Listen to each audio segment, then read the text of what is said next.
Anda kembali di Kabar Siang pemirsa, polisi berhasil menggagalkan upaya penyelundupan 725 kg daging celeng melalui Pelabuhan Bakauheni Lampung ke Depok. Modus pelaku menyelundupkan daging celeng dengan menggunakan mobil ekspedisi untuk mengelabui petugas. Aksi kejar-kejaran terjadi saat aparat Polsek KSKP Pelabuhan Bakauheni berupaya menggagalkan penyelundupan ratusan kilogram daging celeng melalui Pelabuhan Bakauheni Lampung. Pelaku berusaha kabur melalui jalur ke dalam kantor ASDP Bakauheni saat melihat petugas melakukan razia pemeriksaan kendaraan di pintu masuk pelabuhan. Saat memeriksa kendaraan pelaku, polisi mendapati sekitar 725 kg daging celeng yang hendak diantar dari Bengkulu ke wilayah Depok. Modus pelaku menggunakan mobil ekspedisi barang untuk mengelabui petugas.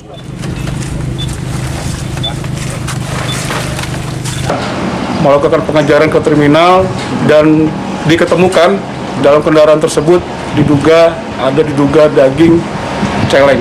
Dari hasil interogasi tadi dan pemeriksaan untuk daging tersebut kurang lebih jumlahnya sekitar 725 kg. Daging yang diduga daging celeng ini dibawa dari mana Bengkulu Selatan dengan tujuan ke Depok. Ya, untuk modus ini kita temukan hal yang baru karena menggunakan kendaraan Grand Max yang diperuntukkan untuk membawa paket barang. Dari hasil pemeriksaan sementara, pelaku bernama Stephen Tobali Situmorang, warga Kelurahan Palak Bengkerung, Kecamatan Air Nipis, Kabupaten Bengkulu Selatan itu mengaku mendapatkan upah Rp1 juta untuk membawa daging celeng tanpa dilengkapi dokumen yang sah dari sebuah gudang di Bengkulu Selatan ke Depok. Akibat perbuatannya, pelaku diancam pasal 88 huruf A dan C Undang-Undang Nomor 21 Tahun 2019 tentang karantina hewan, ikan, dan tumbuhan. Dengan ancaman hukuman 2 tahun penjara dan denda Rp2 miliar. Dari Bakauheni Lampung, Pujiansyah, Eman, TV One mengabarkan. Kapan yang ini? Lahir kemarin ini?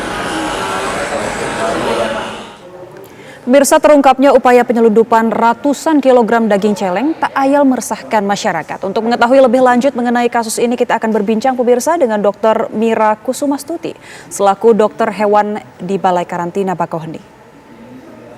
Selamat siang, Dr. Mira. Selamat siang. Ya, dokter, sebelumnya kami mau bertanya, apakah upaya penyelundupan daging celeng seperti ini melalui Pelabuhan Bakauheni memang sebelumnya sudah kerap terjadi, dok? Iya, bisa saya jelaskan bahwa sebelumnya kasus penyelundupan daging celeng ini sudah sering terjadi dan itu diasumsikan atau diduga itu untuk digunakan sebagai oplosan dalam penjualan dioplos dengan menggunakan daging sapi. Baik, untuk kasus-kasus sebelumnya, dok, penyelundupan yang sudah terjadi sebelumnya, modusnya seperti apa saja, dok? Banyak sekali ya Mbak modusnya. Salah satunya misalnya dia ditutupin dengan menggunakan buah kelapa atau dengan menggunakan buah semangka atau bisa juga salah satunya dulu pernah terjadi yaitu dicampur dengan ikan asin dan masih banyak lagi. Kalau untuk kasus yang ini, dok, dari hasil penyelidikan dari Balai Karantina, nantinya akan disalurkan kemana daging celeng ini, dok?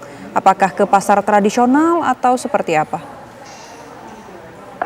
Menurut keterangan dari supir yang kemarin itu, daging ini akan kemungkinan besar akan dipasarkan ke pasar-pasar. Tapi kita belum melakukan penyidikan atau masih dalam tahap penyidikan lebih lanjut untuk mengetahui kepastiannya seperti apa. Baik, Dokter Mira, biasanya daging celeng ini akan dioplos ya, dok, dengan daging sapi? Iya. Ini artinya apakah bentuknya kalau kita lihat kasat mata memang mirip begitu, dok? Kalau sekilas bisa saya jelaskan, Mbak, di sini ya. Kebetulan saya ada sampelnya sebagai pembanding yang di sebelah kanan saya ini adalah daging celeng. Baik. Kemudian yang di sebelah kiri ini adalah daging sapi. Daging celeng nampaknya lebih pucat ya, dok?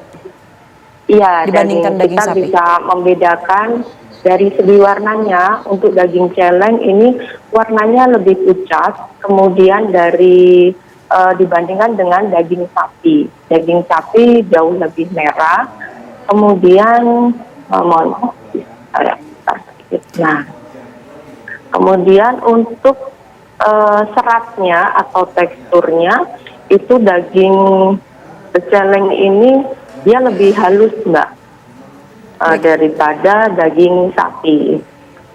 Itu bisa terasa dengan kalau kita pegang dengan tangan begitu saja ya, Dok? Ya, dia lebih tebal, seratnya lebih tebal daripada daging celeng.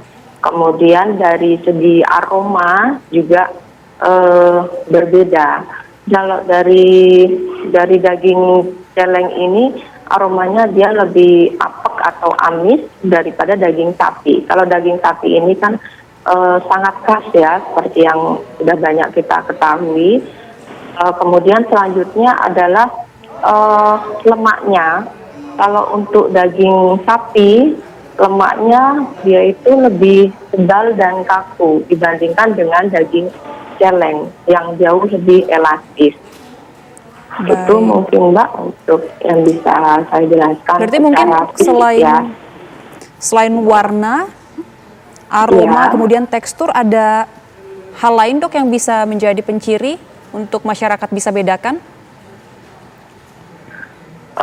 Kalau secara kasat mata memang agak susah, Mbak, untuk membedakannya.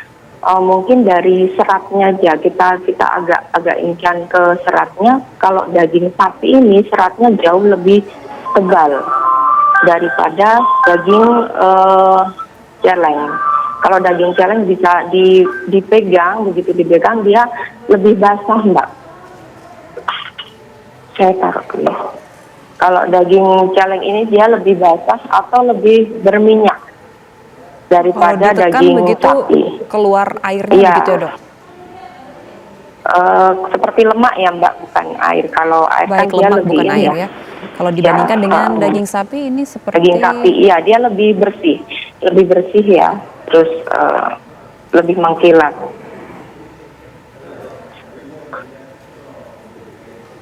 Baik, Dokter Mira, mungkin terakhir boleh disampaikan imbauan kepada masyarakat mengenai daging celeng ini, Dok? Oh ya, himbauan sedikit untuk pada masyarakat agar lebih berhati-hati dan teliti dalam membeli daging karena memang ini sangat merugikan ya, dan apa namanya, kalau kita kurang teliti pasti akan apalagi kalau dalam Ramadan ini pasti kan banyak sekali daging dijual apalagi dengan harga murah. Jangan tergiur dengan harga murah, harus lebih memastikan lagi, lebih teliti lagi hingga didapat hasil yang lebih baik. Ini harapannya. Baik, terima kasih Dr. Mira Kusumastuti selaku dokter Sama-sama. hewan di Balai Karantina Bakauheni.